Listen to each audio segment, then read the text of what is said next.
This is Chef Chris with Market Street. I'm going to show you how to make a gluten-free cauliflower crust pizza. I started with some cauliflower.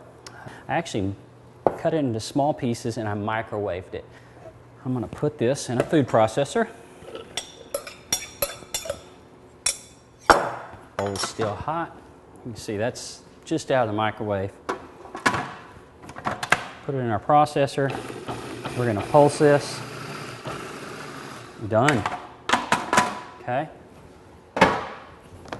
There we go. You can see it does kind of look like mashed potatoes, which you could use it for. You can just add some butter, your seasonings to it, a little milk. There you go. So we're going to add this back into the bowl. Works really well for a crust because it does come together like potatoes or a starch. It's got a lot of natural starches in it. Okay. Okay. We've got our mashed pureed cauliflower. And I've got fresh mozzarella cheese. I'm going to add 2 cups of fresh mozzarella cheese, 1.5 cups to 2 cups. And I'm going to add some flour that's going to give a little bit of body to it. This is a rice flour. I'm not sure if I'm going to add all of this. Let's start with that and see. And I have approximately 2 eggs here that I've mixed up. We're going to add this to it. Now the cauliflower is still a little hot, so we better stir it in real evenly so it doesn't scramble or cook it on the top. So you can see how that's coming together like a dough. Now you can use the back of a sheet pan, and what I like to use is a flat sheet pan that's got a non-stick cooking surface on it. Although it does non-stick, I'm using a spray as well just because it helps with it. I'm going to take about half of this. Move these out of the way so you can see. We're going to put it right in the middle.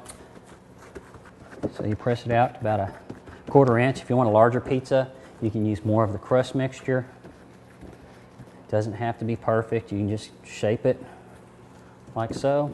Now what I'll do with this is put it in the oven, I believe around 400 degrees. Cook it about halfway, it'll start to brown on top, flip it, cook it the rest of the way, and it's ready to go. Now over here, we did that already, and this is a little thinner. If you were to bake this, this is how it's going to turn out. So I cooked it on this side, I flipped it over and finished it. It gives us our surface. Simple as that. So let's go ahead and top this pizza and put it in the oven. I'm going to start with a pizza sauce. This is actually a great, it's not actually a pizza sauce, but this is a pasta sauce that I like making. It's roasted garlic, tomatoes. It just smells fantastic. I'm going to just put that on the outside. That's good. We put our mozzarella cheese. This is a 50% mozzarella, 50% provolone blend is what I am using.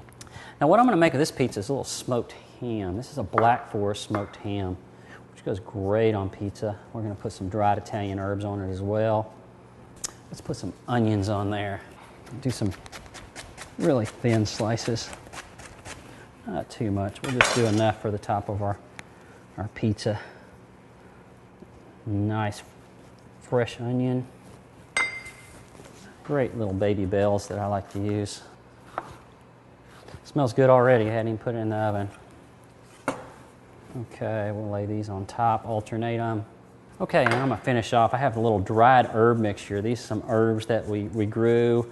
It's got some oregano, it's got some basil, I'll put some crushed red pepper, it's got some dried garlic in there. And we're going to put it in the oven. Now we're going to put it in a fairly hot oven since our crust is already cooked. You could broil it. I'm going to put it in about a 450 to 475 degree oven until the cheese is nice and brown. Okay, our pizza's been in the oven. I have it at about 450, 475 for 15 minutes.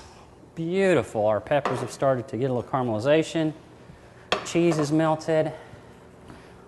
Have it on the stone, and boy, it's hot. Slide it off onto our board. Look at that. Can you believe that's made with cauliflower? So at this point, you can just go ahead and cut it and crisp up if you cook it long enough. You can hear that snap. And there you have a gluten-free pizza crust made with cauliflower. All these recipes I made today are available on digindfw.com. Let's dig in.